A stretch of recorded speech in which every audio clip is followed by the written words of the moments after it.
Hello and welcome to Afterlife Topics and Metaphysics, where we talk about complex metaphysical supernatural topics.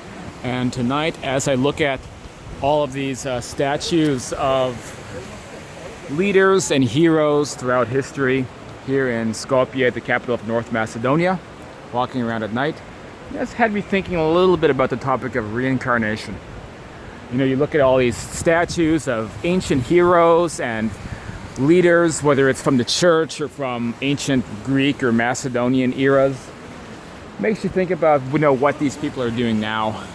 If they came back, if maybe the guy that you pass on the street, or maybe the homeless beggar, or maybe the politician on TV, if any of them might be any one of these guys that are memorialized by means of these statues.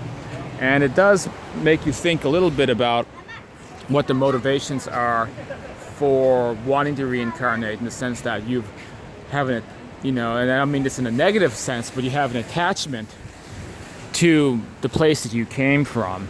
And what's interesting is that we know that there are astral counterparts to all of the major cities and the entire planet. And yet people would still be motivated to come back to this particular version, this particular dimension or world. And I think for one thing, it has to do with that attachment to want to be part of something again like that. Oh my gosh. For example, legacy. If you were a great leader, if you were a historical figure, you want to come back and be part of that again, maybe be able to create some kind of legacy or create history again. I mean, that seems like definitely like a motivation that people would use.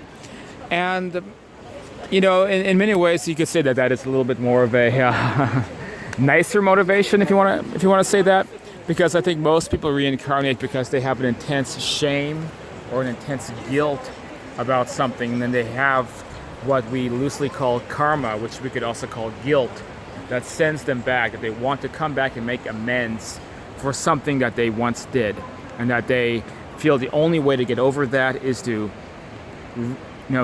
come back to the earth plane, wipe their mind clean of all memories, go back into this amnesic state, get born into a body here, and go through some kind of soul contract, some methodology to finally make themselves no longer feel that intense guilt for something bad they had done. This is the Skopje Museum. It's girls taking selfies. Over there's basically two main bridges, one here, one there. You have these funny pirate ships on the river. They're not real ships. Actually, I think that they're restaurants. But we'll go ahead and we'll walk along the museum, and then down there are some more, I think, possibly the government buildings, the court buildings, things like that. And we'll walk along that bridge. It'll be nice. This is a really beautiful city, very newly built, although the city itself is like 2,000 years old. But it suffered a lot, had an earthquake in the 60s. Most of the city was destroyed, but now it's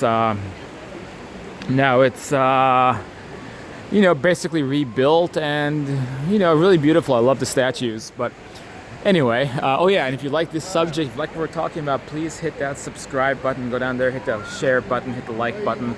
All of that really helps to just keep the channel going. So what I was talking about was the motivations behind people, why they would want to reincarnate, why they would come back to a world like this. Maybe it is for glory, maybe it's to be able to make history again. But I think, based upon what spiritual teachers tell us, as well as wisdom through the ages, the most common reason seems to be karmic reasons. And to me, that is kind of a weak reason. I'm not meaning to be derogatory, because we're all weak. We all have weaknesses. But I guess I have to agree with some of the Buddhists when they say that this is something that probably we need to overcome. And that is why Buddhists, I was in India a couple months ago, and studying a little bit of Tibetan Buddhism, and basically, you need to be able to die. I don't know if YouTube's going to censor me for saying that word, I think. You need to be able to pass away and have, your heart needs to be free of guilt and problems and shame. And you need to have had a life that is light as a feather, not leaving a karmic footprint. If you want to reduce the chances of ending up in a reincarnation cycle where you screwed up, you go to the next world, you feel unhappy, the only way you can make amends is you think, well, I have to go back down to that world again and sign some kind of soul contract, have certain experiences happen to me, and then and only then will I finally be able to forgive myself and move on and be able to enjoy a life where I am just who I am and I can just enjoy life and be free of these mental blockades that are stifling me so badly. These are nice statues. I don't know, this is like an angel, I guess, with a harp.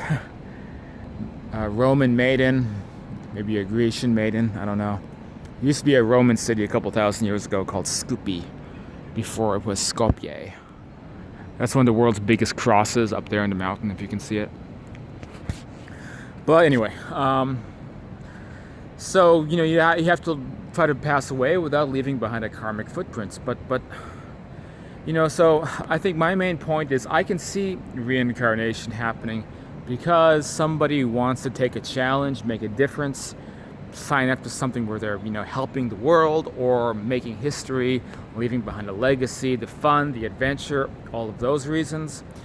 But it's kind of sad for me to imagine people coming back to this world to try to psychologically heal themselves. It makes this world feel a lot more like some kind of a huge psychiatric hospital, right? Like some kind of a big mental health facility where people come here to try to get better from whatever it is that's preventing them from leading a happy, normal life on the other side. Because what we know through out-of-body experiences and all the stuff that we talk about in this channel, we're now at the second bridge, very beautiful. What we know from all of that work is that there's astral equivalents to the entire planet. Every city, even Skopje here, has an astral equivalent that is, it may be astral, there may be other conditions that may be a little bit less physical, but like the people you see up here as statues are likely people who actually exist on that side in the astral counterpart. So it's usually the astral cities are much bigger and more dynamic, and it's almost like you could say that the astral counterparts are the real versions of the cities, and that these earth plane versions are almost like the imitations. So why can't people just live in that world and be happy? Well, it's because humans are so complex, and we get so messed up about stuff. And so my big thesis, my main point with this video is that we have to prioritize self-development, mental health, self-forgiveness, self-acceptance, and empathy for other people, compassion for other people, and lead a life without regrets. This all just sounds like typical self-help advice, but it's really needed so that when we die, we don't have those regrets, so that if we ever do decide to reincarnate, we're doing it for the right reasons, maybe to help, maybe to leave a legacy, maybe to do good things for the world, maybe to advance the world, whatever it might be, but not reincarnating like I guess it's happened so much to try to fix our shortcomings. We need to get a handle on that right now, as early as we can, and then die without regrets, so we can have a lifestyle in another version of wherever it is we are now in a higher density, without hang-ups, so that we can fully express ourselves and learn to be happy by ourselves when we're alone, when we're alone with our thoughts, without guilt, without regret. And it's not easy, but if it takes a whole lifetime to learn how to do that, then you'll have a whole other lifetime when you pass on.